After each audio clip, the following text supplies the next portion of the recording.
みんなこんにちは、石橋垣渋谷店のジェイソンです。今俺はリッケンバッカーブースでここはリッケンバッカーの社長、ジョン・ホールさん。Good afternoon, John. Hi, how are you? I'm very well. Thank you very much for having us. Certainly our pleasure. Well, Ishibashi is very grateful for your time. Thank you. You. So, John and I are going to go through and have a look at some models. But first of all, just a little bit of history on the company. So, you were just telling me about how you came to be the head of Rickenbacker. So, please tell the people. Well, actually, the company was founded in 1931 by Adolf Rickenbacker. When he retired in 1953, my dad purchased the company. And I worked with my dad for quite a long time and purchased it from him in 1984. So that's how I got there. You purchased the company from your father? Yes, I did. That's cool. Okay. So now you would have been around for the whole Beatles era of things going on back then? I mean, you would have been quite young. I was young, but I had the great privilege of presenting Paul his first Rickenbacker bass in 1965. How old were you I then? was 15 years old. What an honor that is. And we went to the Hollywood Bowl, and afterwards we went up to their house, got to meet them all, and I handed Paul his bass. Wow, what a story. That's just amazing. I didn't actually know that story until this moment. Yep. Very cool. All right, now I've noticed that you've got some special things happening here for NAMM this year. In particular, I noticed you've got a lot of left-handed guitars. Well, we've always made lefties, but more recently we've gone through, retooled all of our CNC operations so that we can handle lefty a lot easier. So we wanted to emphasize the fact that they are available again on most models. Very cool. Well, is there any particular models that are something new, whether it's color, whether it's range, style, something that you can show the people today, please? Absolutely. There are 3 new models, and it's a good year for new models here. Well, let's have a look. Probably one of the more interesting models is the new 1993 Plus.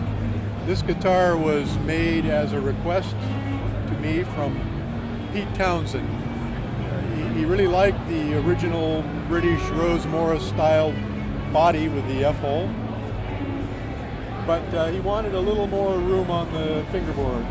So we opened it up, and it's about 1/8 of an inch, 4 millimeters wider, and makes it a little bit easier to play for some people. So for those people that love the styling of a Rickenbacker but just their fingers are too fat, this is the one for them to go 12-string. This is the wide neck 12-string that everyone has been asking for so many years. But it's interesting because this also has the newer 2-piece neck, much more stable. Comes in all of the colors too, which is kind of wild. Also, it's fire glow, jet glow, maple glow, ruby, midnight blue. Wow, that's fantastic. Yeah, so it's a little bit of old and a little bit of new. So with ordering, is there stock available currently through most worldwide distributors? We're going to begin production of these in the spring, and in fact the Japanese distributor has placed significant orders for them. We've brought back the 4003S. Actually, the original 1999 model sold to Rose Morris in Britain was like this. The most notable feature is the rounded body edge as opposed to having the binding on it. But we brought it back as a 4003, that is the modern version with the modern truss rod, the modern neck design. So it's a very stable instrument. Old meets just new. Like the 1993, it's a little bit of old, a little bit of new. This rounded edge, though, makes it a lot easier to play. You don't have the binding on the forearm. Yep. And we also brought it back in the walnut series, so you can choose maple or walnut. The maple ones come in all the standard colors as well. And it's a little less expensive than the 4003 too. Of course. So it's kind of our introductory base at this point. The original 4003 walnut with the binding we brought out a year ago. This one is just coming up. Again, it'll be a couple of months and you'll begin to see those. The only difference is just the binding on the body, on the neck, and the fingerboard inlays. One last thing, with all the famous people that have played your instruments over the years, I mean, you know, as far as bass players go, Chris Squire, what a player. Oh yeah. And his Rickenbacker tone just so makes the sound of yes, you know. Yes, he Every does. time I listen to Heart of the Sunrise, I just hear that Rickenbacker booming through. Yep. Pete Townsend, as you mentioned, with the 12-string request. Who are some of your other favourites that every time you listen to a record, you just go, oh, that's my Rickenbacker sound?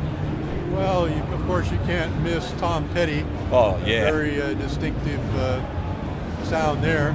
And of course, Peter Buck from REM has always been a real good friend of the company. And he likes the 360 jet glow in particular. Very high action, very big strings, but man, the tone that he gets is fantastic. Huge, definitely. Yeah. All right, well, thank you so much for your time. Certainly we appreciate my it very pleasure. much. Minna-san, これはもう一回 John Hall, Rickenbacker no 社長です. Thank you very much, sir. どうもありがとうございます。